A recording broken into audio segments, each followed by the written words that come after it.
Jumpa lagi dengan saya pada program Gemar Matematika. Kali ini kita akan membahas soal-soal SKW Matematika tentang logika matematika. Sebelum menonton, jangan lupa like dan subscribe. Terima kasih. Nomor 1. Nilai X yang menyebabkan pernyataan jika X kuadrat tambah X sama dengan 6, maka X pangkat kuadrat tambah 3X lebih kecil 9 bernilai salah adalah. Baik, kita perlu tahu bahwa implikasi bernilai salah apabila pernyataan pertama bernilai benar tetapi pernyataan kedua bernilai salah. Oke. Maka pernyataan pertama itu adalah X kuadrat tambah X sama dengan 6. Ini harus benar ya. Ini harus benar. Oke. Ini kita nolkan ruas kanan. Oke. Difaktorkan menjadi X tambah 3 kali X kurang 2 sama dengan 0. Berarti X sama dengan minus 3 atau X sama dengan 2. Oke, jadi pernyataan pertama itu benar apabila nilai X-nya sama dengan min 2 atau X sama dengan 2. Oke, sekarang pernyataan kedua harus salah ya, supaya implikasi ini bernilai salah. Berarti X pangkat 2 tambah 3X kurang dari 9 ini harus salah. Oke, sekarang kita masukkan X min 3 ya. X sama dengan min 3, maka ini menjadi min 3 pangkat 2 tambah 3 kali min 3 kurang dari 9. Ini kan 9 kurang 9 0 ya. 0 kurang dari 9. Ini kan benar ya. Berarti tidak benar untuk X sama dengan min 3. Oke, sekarang kita ke X sama dengan 2, maka ini menjadi 2 pangkat 2 tambah 3 kali 2 kurang dari 9. 2 pangkat 2 4, ini 6, 10 kurang dari 9.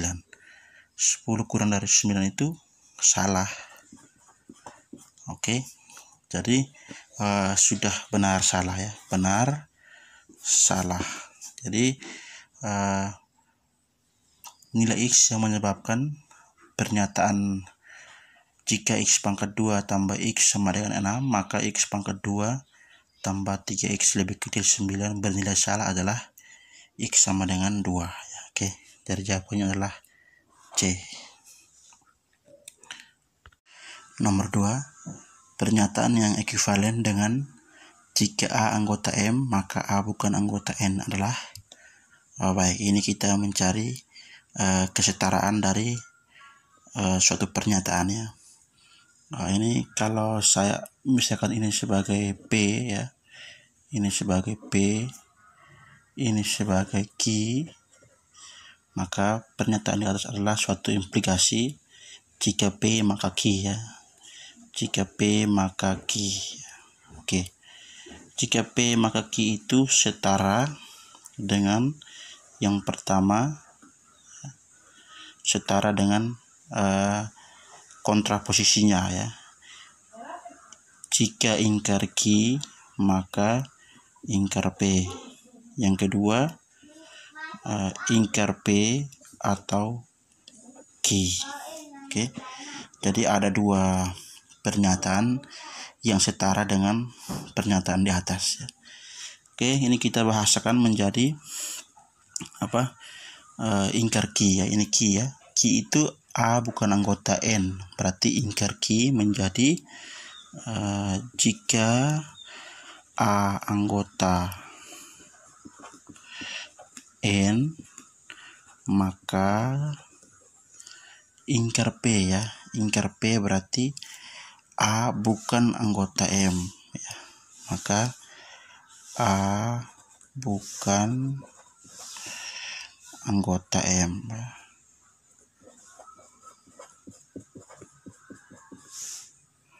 Oke, yang kedua ingkar P atau Q ya. Berarti kita ingkari P, berarti A bukan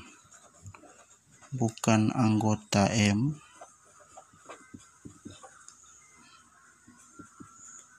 atau Q ya, atau Q berarti atau A bukan anggota N ya. Jadi inilah dua pernyataan yang setara dengan pernyataan jika A anggota M maka A bukan anggota N. Oke. Nomor 3, diketahui pernyataan 1. Jika hari panas maka Agus memakai topi. 2. Agus tidak memakai topi atau ia memakai payung. 3. Agus tidak memakai payung. Kesimpulan yang sah adalah ini berarti kita mau menarik kesimpulan dari ketiga premis di atas ya. Kita perlu tahu ada 3 prinsip ya penarikan kesimpulan. Prinsip yang pertama itu prinsip modus ponens ya. Modus ponens itu kalau premis satunya ya, jika P maka Q, premis 2-nya adalah P, maka kesimpulannya adalah Q ya. Yang kedua prinsip modus tollens ya.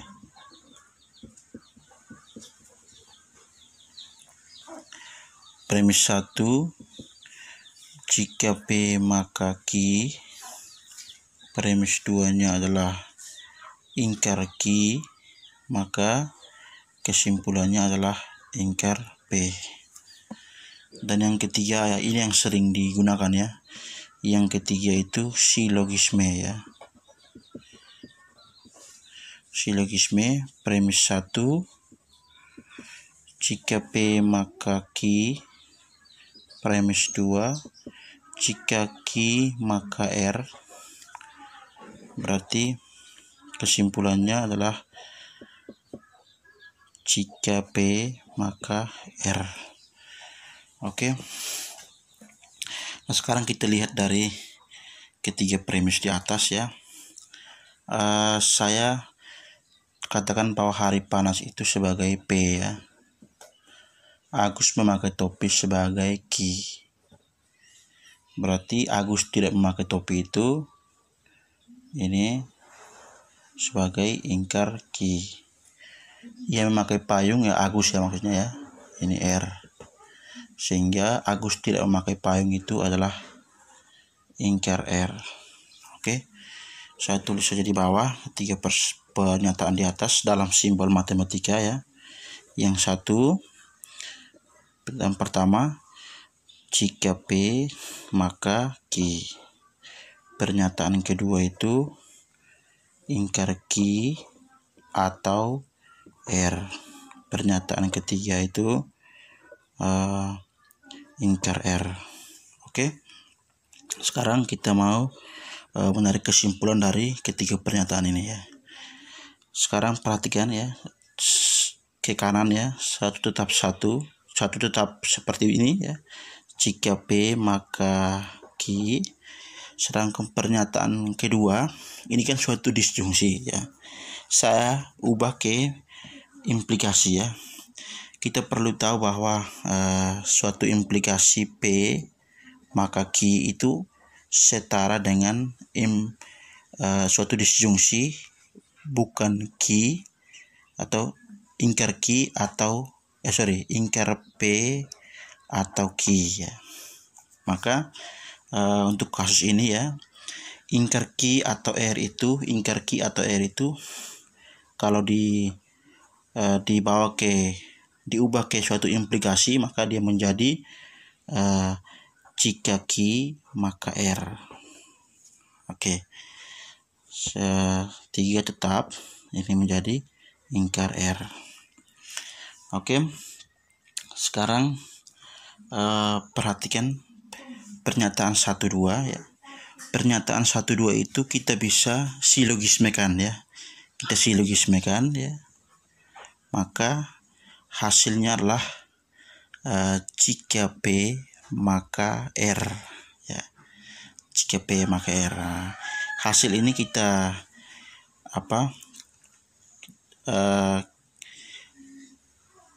dengan pernyataan 3 ya, itu ingkar R ya. Maka ini kita bisa menggunakan prinsip modus tollens ya, sehingga kesimpulannya adalah ingkar P ya. Jadi P maka Q dengan Q maka R itu disilogismekan, hasilnya adalah jika P maka R ya. Terus jika P maka R dengan ingkar R ya, dimodus tollenskan ya, kesimpulannya adalah ingkar P ya. Nah, ingkar P berarti P itu hari panas, berarti ingkar P ini ya, ingkar P ini hari tidak panas ya. Ya, jadi itulah kesimpulan yang sah dari ketiga pernyataan di atas. 4 ya. Ada 2 premis ya. Nomor 4 kita tuliskan saja langsung jadi 2 premis ya. Premis 1 itu A maka ingkar B maka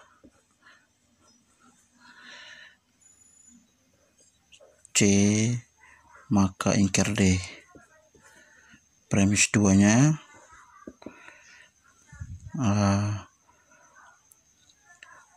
B maka ingkar A. Oke. Kita mau lihat kesimpulannya. Baik, saya ubah premis 2 itu dengan menggunakan prinsip kesetaraan ya. Saya tulis lagi kesetaraan itu ya. Ini kan ada B ya. Jadi P maka Q itu setara dengan ingkar Q maka ya ingkar P ya. Oke. Sehingga premis 2 ini ya, yang saya kotakkan saja karena saya mau rubah ya. Premis 2 ini ya, P maka Q setara dengan ingkar Q maka ingkar P. Berarti kita ingkar A ya. Ingkar A itu A ya. Berarti A maka ingkar B. Nah, ini.